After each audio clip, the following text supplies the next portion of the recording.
আসসালামু আলাইকুম রহমতুল্লাহ। সবাই কেমন আছেন? আশা করি সবাই অনেক ভালো আছেন। রাখাল রাজন ব্লগের পক্ষ থেকে আপনাদের সবাইকে স্বাগতম। তো আজকে আসলাম কেশর আলু আপনার তোলার জন্য। তো চলেন জমিতে যাই, দেখি কেশর আলু কেমন হয়েছে।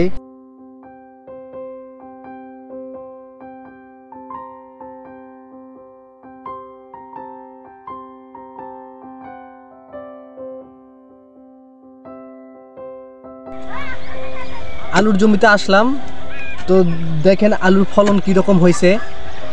আল্লাহর রহমতে আলুর ফলন অনেক বেশি ভালো হয়েছে।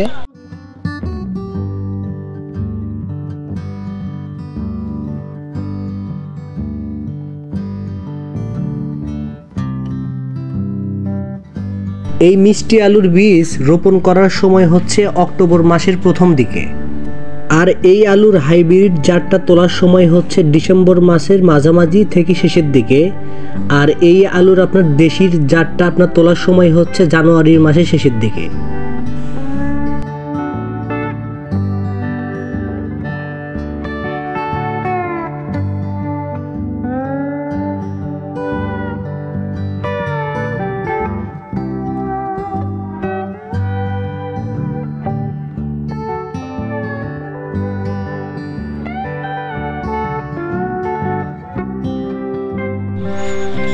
তো আমাদের যে কেশর আলুটা, এই আলুটা মোটামুটি আপনার জমির ভিতরে আমাকে বিক্রি করে দিছি, ওঠায় নিয়ে যার বিক্রি করিনি। তো আলু বিক্রি করছে হচ্ছে আপনার প্যাকেটের কাছে। তো আসেন দেখি প্যাকেটের সাথে কথা বলি, কি অবস্থা, মানে কীরকম দরে মুখে কিনলো। আচ্ছা ভাই, আলু তো আপনারা আমাকে তুলতেছেন, তো যেভাবে আলু তুলতেছেন তাইলে এইভাবে তুললে আপনার আমাকে শতকে প্রায় মানে কীরকম আলু হতে পারে? প্রত্যেক শতকে যে ফলন হয়েছে, ভালো ফলন হয়েছে ইনশাআল্লাহ। 2 মণ 2.5 মণ করে আলু নামবি শতকে। ভাই আলু কত করে মন কিনলেন? আলু ভাই দাম আসছিল ভালো, এখন না দাম কমে গেছে ভাই। এখন কত করে? এখন আপনার 1100 টাকা মণ নিচ্ছি। 1100 টাকা মন। আর আজ থেকে 1 সপ্তাহ আগে কত করে নিয়েছেন? ওই 1400 টাকা ছিল, 1400, 1500, 1600 পর্যন্ত নিছেন? হ্যাঁ, তারপরে 1200 টাকা নিছি। প্রথমে খিলালাম 60 টাকা কেজি, তারপরে 50 টাকা, তারপরে এখন 40 টাকা কেজি, আবার 30 টাকাও বেচা লাগে। আলুর সাইজে টাকা দিবি, আলু হলে সাইজ ভালো হলে খরিদ্দার পছন্দ করলে টাকা দিবি। আলু দেখতে মানে আলু দেখতে যত বেশি সুন্দর হবে তার পয়সা বেশি হবে, খরিদ্দারও পছন্দ করবে, তখন খরিদ্দারও পছন্দ করবে।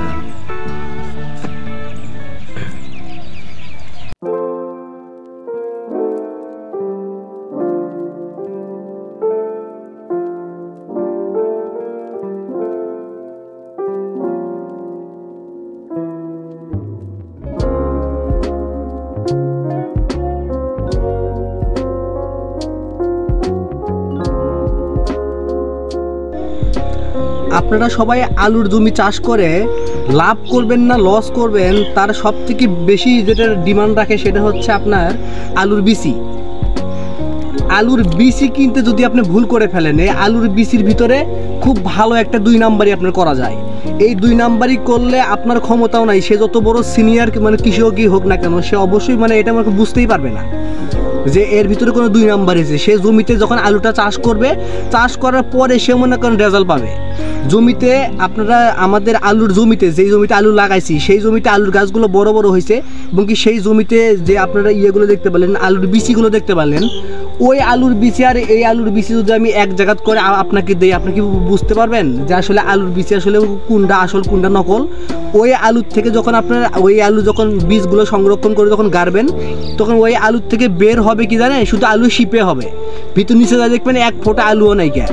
আর এই আলু আর ওই আলু আর ওই গাছ হচ্ছে মাত্র 3 মাস সময়ে, আর এই আলুর বীজ সময় হতে আপনার সময় লাগে সর্বোচ্চ আপনার 7 থেকে 8 মাস। 8 মাস পরে এই গাছ অনেক বড় হয়, আলুর গাছটা এটা অনেক বড় হয়, তারপরে এখান থেকে মনে করেন আলুর বীজটা যখন করা হয়। এই জন্য আপনারা বীজ কেনার টাইমে খুবই সতর্ক থাকবেন। আপনারা মনে করেন চেষ্টা করবেন যে বীজ কোনো গাড়ি স্টোর থেকে কেনার জন্য, বা সব থেকে বেশি যেটা ভালো হয় সেটা হচ্ছে 1 বছরে আলুর বীজ লাগানোর আগে না নিজেই মনে করেন তারা আগাম মনে করেন যে আলুর বীজের একটা জাংলা দিয়ে দিবেন। এটা হচ্ছে সব থেকে বেশি ভালো অবস্থা। যদি আপনি ভালো একটা ফলন চান তাহলে তার থেকে সব থেকে বেশি ভালো অবস্থা এটাই যে আপনি আলুর বীজটা নিজে লাগাবেন। আর নিজে যদি আলুর বীজের মানে চারাটা যদি না করতে পারেন তাহলে অবশ্যই মানে বাজার থেকে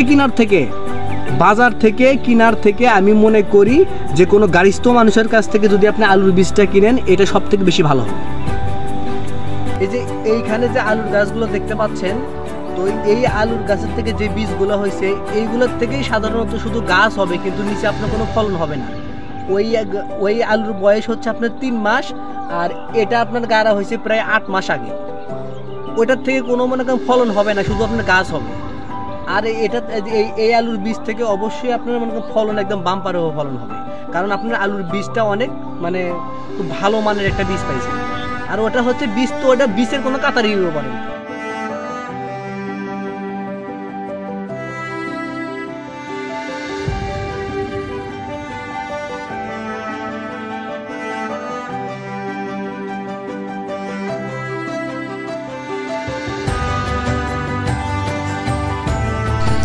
আপনারা এইখানে যে আলুর গাছগুলো দেখতে পাচ্ছেন এগুলো হচ্ছে আপনার দেশি আলুর গাছ, আর ওইখানে যেগুলো তুলতেছে ওগুলো হচ্ছে হাইব্রিড। দেশি এবং হাইব্রিডের ভিতর পার্থক্য হচ্ছে আপনার হাইব্রিড আলু 3 মাসের মধ্যে হয়ে যায়, আর দেশি আলু হতে আপনার কমসে কম মনে করেন 4 মাস সময় লাগে। আর কিন্তু হাইব্রিড আর দেশির মধ্যে আরেকটা পার্থক্য হচ্ছে মানে দেশি একটু মিষ্টি একটু বেশি লাগে, হাইব্রিড একটু মিষ্টি একটু কম লাগে।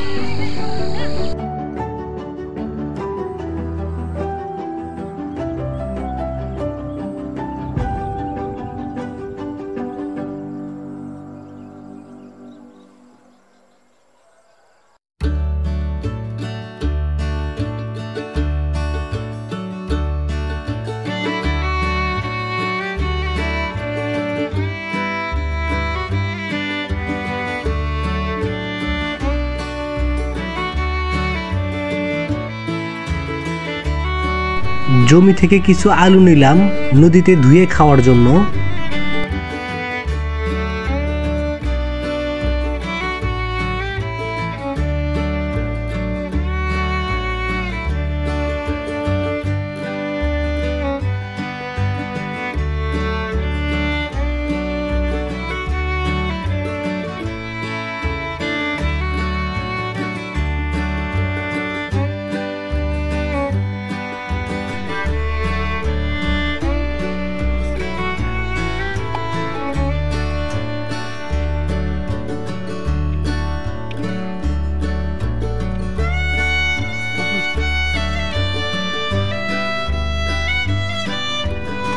আলুগুলো খুব মজার, ঠিক আছে?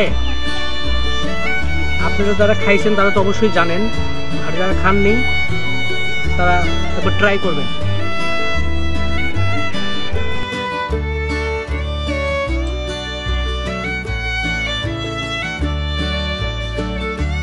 জমি থেকে আলু তোলার কাজ শেষ হলো, এখন ওজন দেওয়ার কাজ চলতেছে।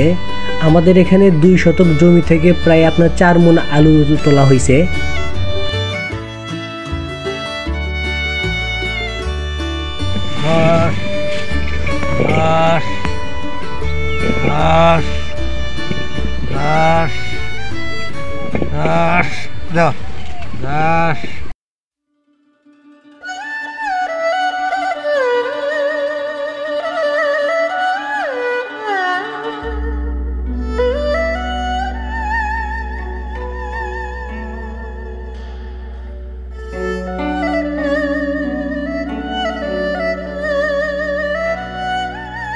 কেশুর আলু ধোয়ার জন্য নদীতে আনা হলো। ধোয়ার পরে এই আলুটা দেখতে অনেক বেশি সুন্দর লাগে। আর এই কেশুর আলু চাষের ক্ষেত্রে আমাদের 20 শতাংশ জমিতে খরচ হয়েছে প্রায় 8,000 টাকার মতো। আর এখান থেকে প্রায় আমাদের ইনকাম হবে প্রায় 30 থেকে 35,000 টাকার মতো ইনকাম করা যাবে।